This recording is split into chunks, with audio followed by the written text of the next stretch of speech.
Alright guys, I'm going to show you how to install a 7-inch LCD screen into an NZXT S340. So here we go.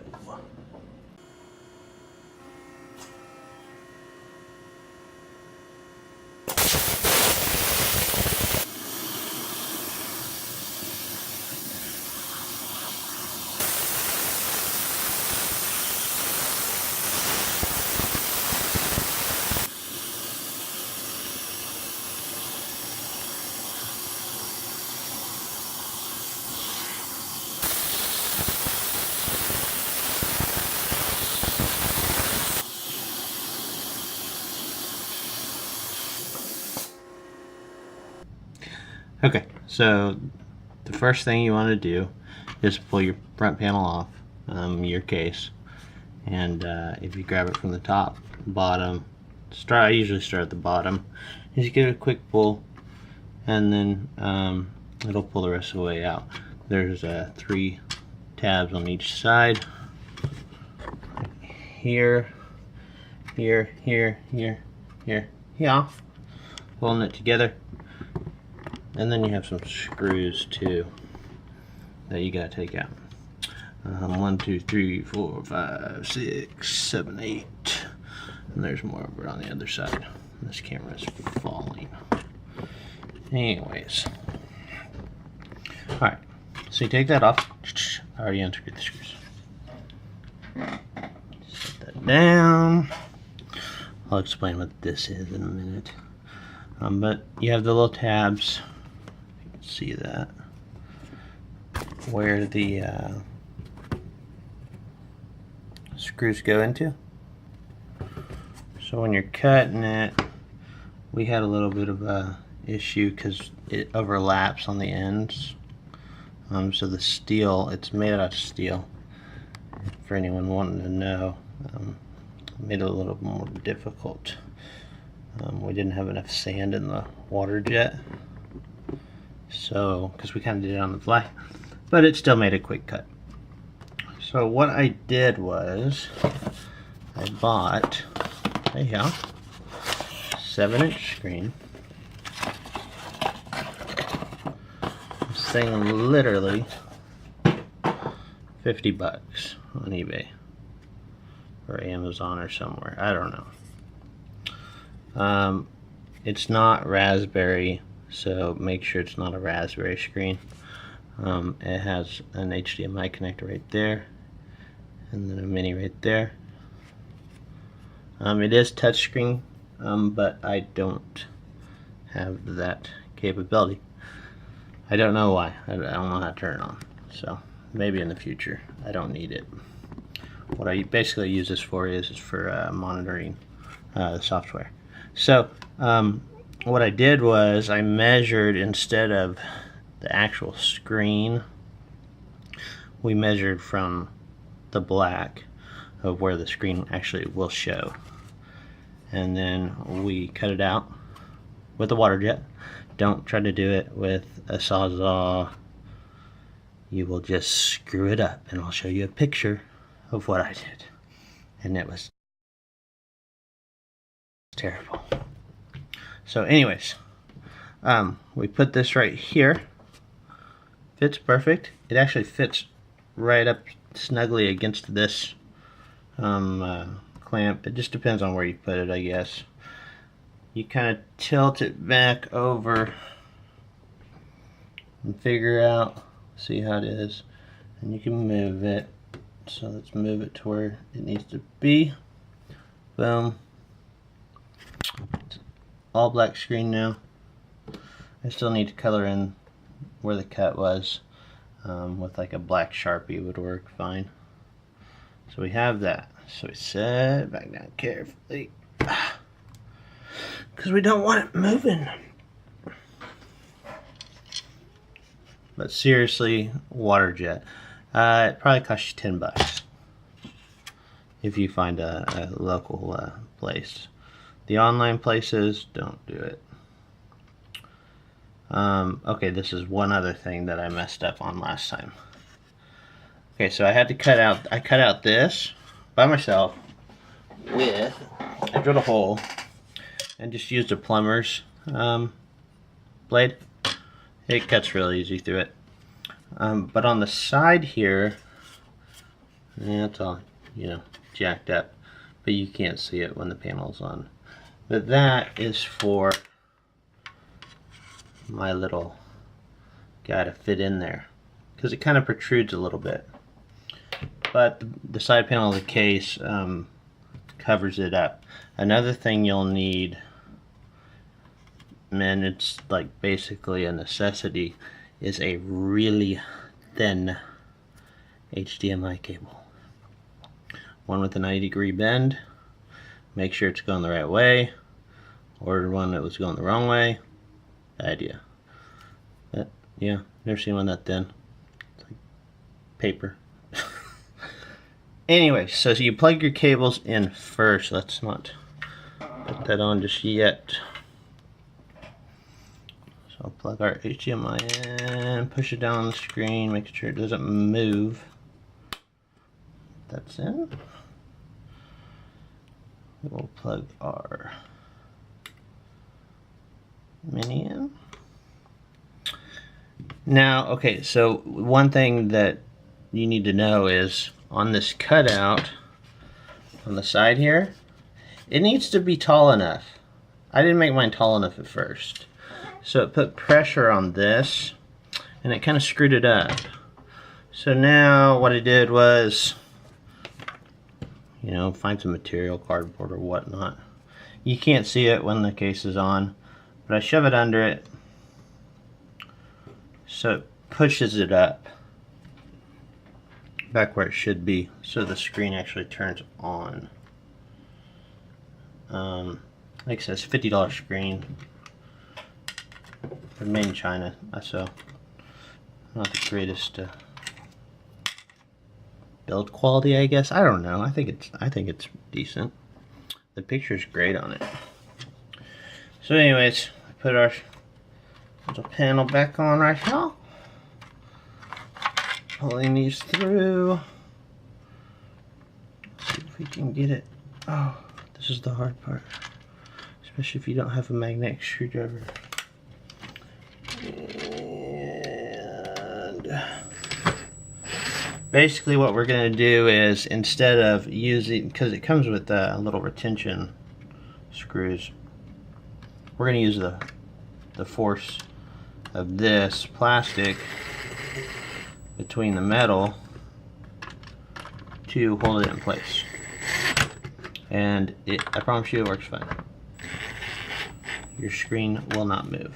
But before you screw all the screws in, lift it up gently, double check. The screen is still in the same place. So let's screw the rest of these screws in real quick.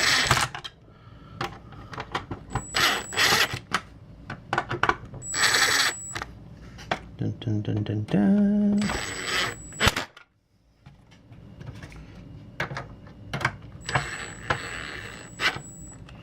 Okay, so we're good to go. We lose one screw right here because of where I put the screen, but where I put the screen I did for a reason, and let me show you that. Okay, so on your case, this is with it pulled off and the dust filter pulled off. There is a hole right here that I fit the HDMI and the USB through. And it works perfect. It lines up perfect. So we go through here, and then we come through over here. Where's it at? Oh, they're down here. So we have an HDMI extender, well, a coupling with an HDMI cord, and then you have your USB extender, because obviously those are not going to reach anywhere. So, and the HDMI has to go to the video. So we are going to put that sucker on, and like I said, you just feed those through that little hole. A 5-inch screen probably would have been easier, because you would you know, but 7-inch wasn't bad.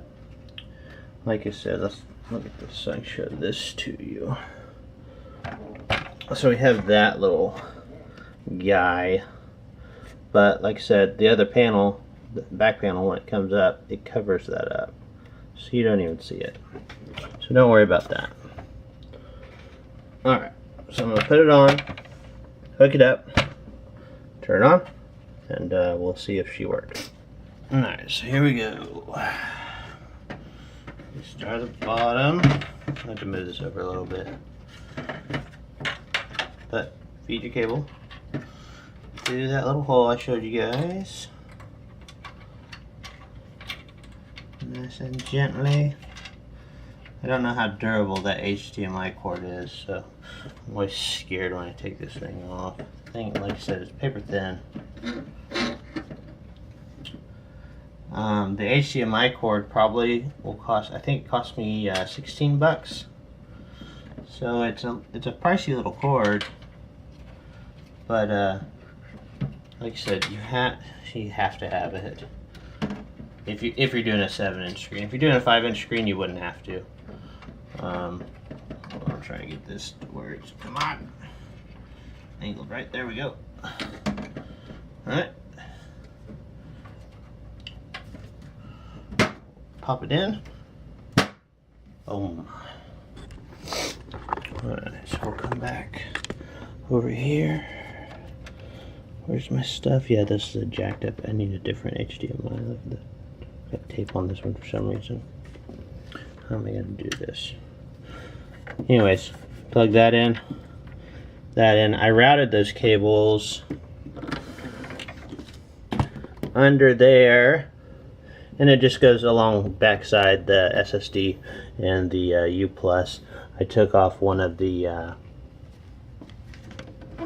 little panel things on the back for the video cards, and just ran it through there. But that, yeah, a little dirty there in the light. Bad lighting.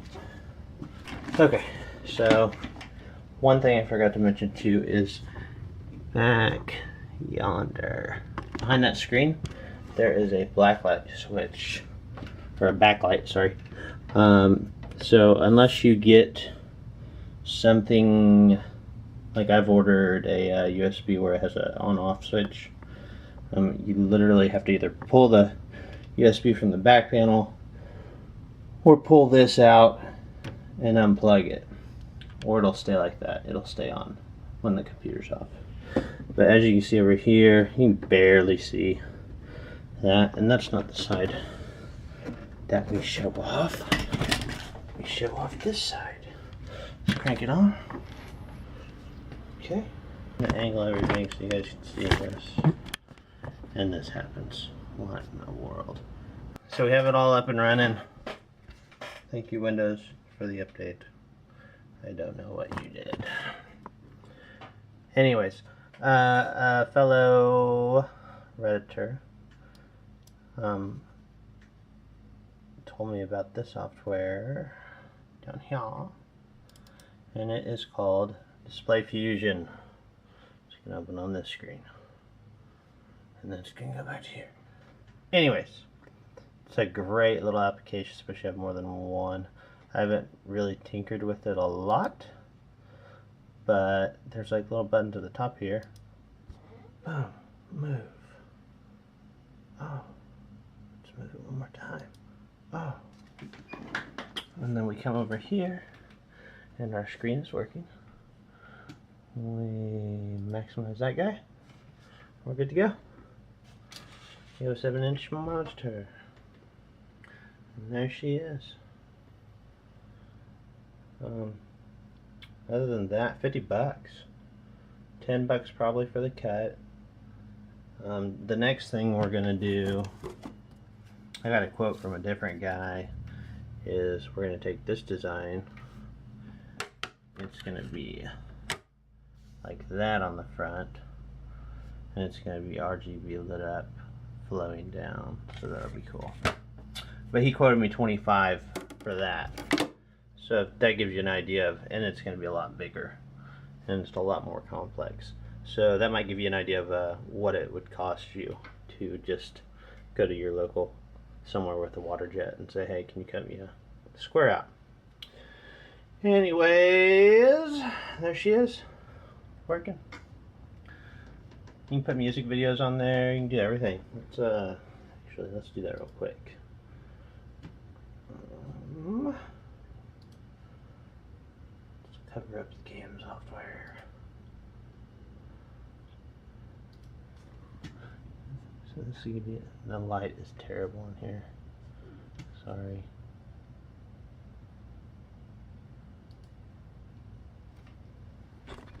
But I mean, for 50 bucks, that's great quality. So, I hope that helped anybody. And that's it. Thanks for watching. If you have any questions, just let me know.